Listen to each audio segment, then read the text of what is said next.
What is up, everybody? It is Jarrett from Empire of Assets here, and today we are talking about an area that I have recently kind of dove into, and that is NFT and NFT video games more specifically.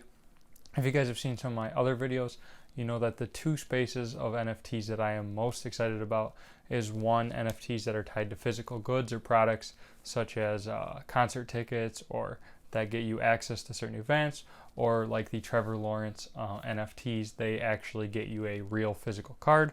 And then the other thing is going to be video games, and this is because I think it will be an early adopter.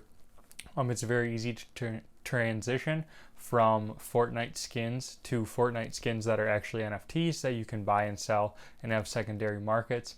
I also think that it brings a lot of value because it allows the players to, instead of spending money on loot boxes and then having a digital item in a game that's worthless after that you can't pass on, you can't trade, you can't sell, it's not technically yours.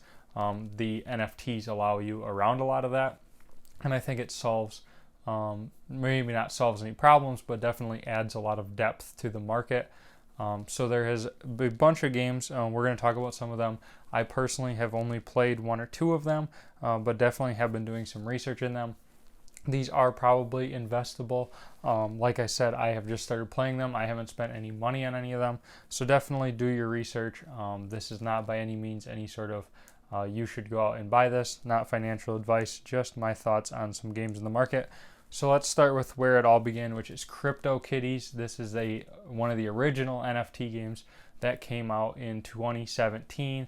Basically, you have cats. The cats can be bred for more cats, and then you can buy and sell them. Sort of a collectible thing. With a lot of these games, I like the ones that have really strong gaming aspects, not just, oh, it's an NFT game. So I don't know if any of these are going to be the video game that really brings NFTs to a wide market, like what Fortnite did with Battle Royale, but definitely some early ones to look at. There's probably some money to be made, and it's good just to educate yourself. So CryptoKitties was kind of the original one. A similar one to that is going to be Axie Infinity, which is a very popular game right now. It's sort of based off of like a Pokemon theme, where you have different little creatures. They have different attacks, different abilities, different hit points, and then you can breed these. My main complaint about Axie Infinity is going to be the high cost to get involved. In order to play the game, you have to own 3 of the NFT creatures, we'll call them, and the creatures at the making of this video were at least $150 a piece, and that was like last week, so they could be more expensive now. So you'd be spending probably $500 to get a first team, and then there is probably money to be made if you did have the team, and there's lots of systems where you can have somebody run your account for you, because there's daily tasks that need to be done in order to get potions, to breed your creatures, and to level them up. But $500 on a game seems like really a lot, and I'm personally not a huge fan of the characters. They're not nearly as cool as Pokemon that have each of their own individual things, and like if you look at a Charizard, you can tell that it's a fire and it's a dragon pretty easily. The Axie Infinities just look like little blobs with little attachments, and it's kind of hard to understand the system. Obviously you could learn it. I'm sure it's pretty easy, but to brand new users like me, it was not the clearest. So Axie Infinity is number 2, maybe something worth looking into, but it is going to have a very high cost to get started. The game I'm currently playing, and one that I will probably talk about the most, is called Skyweaver. It is a card game similar to Hearthstone, and I'm going to mention Gods Unchained, which is another game like this, but it's only playable on the PC, and I do most of my gaming, if I do any gaming anymore, on my mobile device.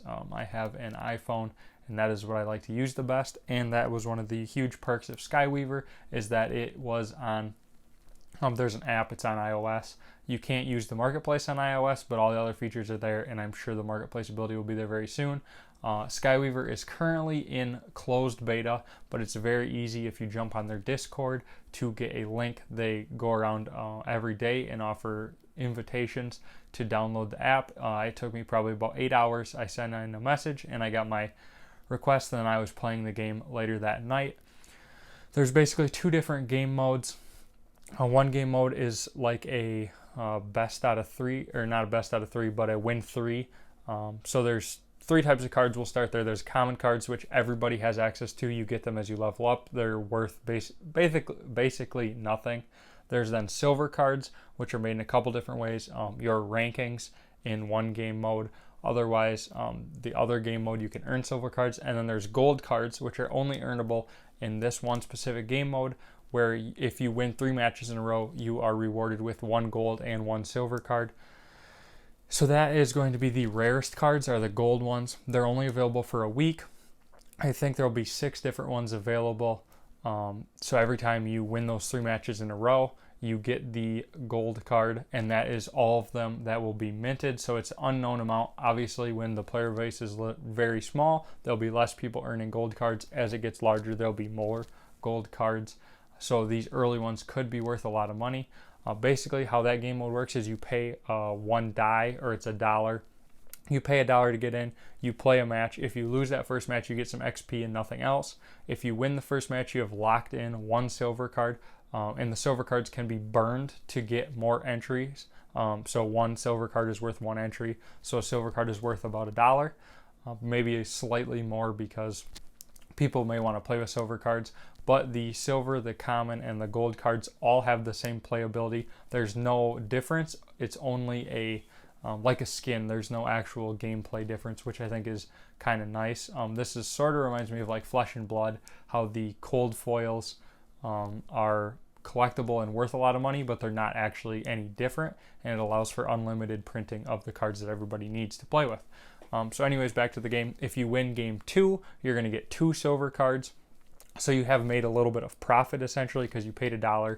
You now got at least $2 worth back of cards. And then if you win the 3rd game, you're going to get 1 gold card, which is sort of the goal, and you're going to get 1 silver card, so you can pay your way into the next round of games. So this is kind of an all or nothing thing. Very interesting. Technically, the value of a gold card should be $8 because 8 people had to play to start to get the chance. They each put in $1. Obviously, you should subtract out the silver cards for the different place winners, but that's kind of the rough idea. Very interesting to see how these happen and what the prices do after they're no longer available. The other game mode is just going to be like a sort of ranked thing. If you win a game, you gain 2 little pieces of a bar. Every 20 bars, you level up into the next rank, and then the highest ranks gain silver cards at the end of each play period, which I think is like a week long. So that is going to be Skyweaver. Definitely worth checking out. You can play it right now. Pretty fun. It is in closed beta, but it will open soon. When that change does happen from closed to open, it will. They are erasing all assets that you have, and you're playing with test money right now, so you're not actually losing or winning anything. Definitely keep an eye open on that one. So that is those 4 games we've talked about.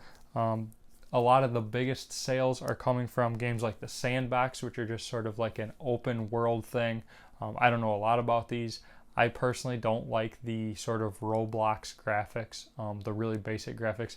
I'm not such a huge fan of, but the Sandbox is definitely another one you should check out. I see that one come up a lot.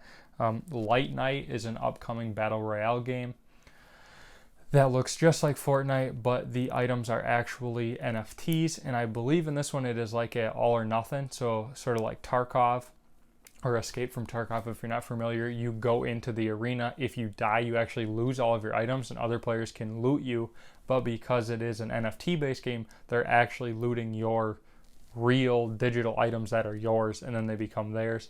This is very interesting. It will have an interesting pro-con, what do you jump with? I don't know if guns are part of the NFTs or if you find the guns in the match or if it's just skins that you'd be losing, but this is very interesting. Why would you ever play with a very expensive skin if somebody that had no skin and basically nothing to lose could just come in and kill you? Definitely very interesting. That one is releasing, I believe, the beginning of June. So just about another month left, and that is called Light Night, a Battle Royale game with very simple graphics, pretty similar to Fortnite, but with NFT items. And then the last games I wanted to talk about are the Gala games. They have one game that is out, which is called Townstar. It is sort of like a Harvest Moon farming type game, very similar to Farmville. You have a farm, you have a plot of land, you can expand the farm, grow different crops, do different things, and then there's little parts for sale on OpenSea. You can buy little nuts and bolts and all kinds of stuff, circuit boards, and I'm assuming you can build stuff with this. If you were in on this one early, I think you can definitely make a lot of money if you are making the items. I played a little bit, wasn't a huge fan, but again, I was on mobile and it didn't work very well on mobile, so I should really try that one on my desktop. But the more exciting game is the other two games that they're coming out with. One is called Mirandis, which has really stirred up a lot of news. Basically, how that one works is there is a set amount of land in the game. It is an MMORPG, so like World of Warcraft, a massive multiplayer online game that is a role-playing game as well. The land was for sale. All of the basic lands have been bought up except for 3 of the 5 castles. If you own these castles, you basically own a huge chunk of land in the game that is very well protected, and then you can actually charge rent to other people to put buildings on your land so that they're safe as well. Very interesting. I think this could have a lot of cool game design elements and economy sort of stuff. Like, do you fight for the castle that you live on? Lots of buying and selling. And then also for sale in that game right now is the buildings. So there's like stables, barns, taverns, anything you can think of, armor building stations, weapon building stations. The vast majority of this is all sold out from the actual Gala Games, which is the name of the developer of these 3 games. The other one we will get to in a second. But you can definitely buy all of these on OpenSea. The only problem with this is, again, they're very expensive, and I don't know if these prices will hold because it seems pretty obvious that crypto right now and NFTs are just so hot, and they could definitely be in a little bit of a bubble. At least some of them will probably come down in price. The cheapest thing I could find to buy for Mirandis was like a archery stand or a horse hitching post, and it was like $80. So probably more than what I want to stick into a game that isn't even out yet. But I definitely may be playing this one when it launches. Nobody's been able to play it yet. We just have a sort of few cryptic scenes of gameplay, which weren't actually gameplay. It was just a picture of like a village and people walking around. So not super impressed with that one until we see the gameplay, but stuff is selling. Those 2 castles that I mentioned that did sell sold for $1.6 million and like $800,000. Incredibly expensive. People just throwing money at anything right now because they think it may turn a profit. But a very interesting dynamic. And the other game that Gala Games is coming out with is called Fortified, which is a tower defense game, sort of like BTD it looks like. Right now you can buy a basic archery tower from Gala Games for the Fortified game, and it is about $20. Definitely a little lower entry point if you're interested in getting into this.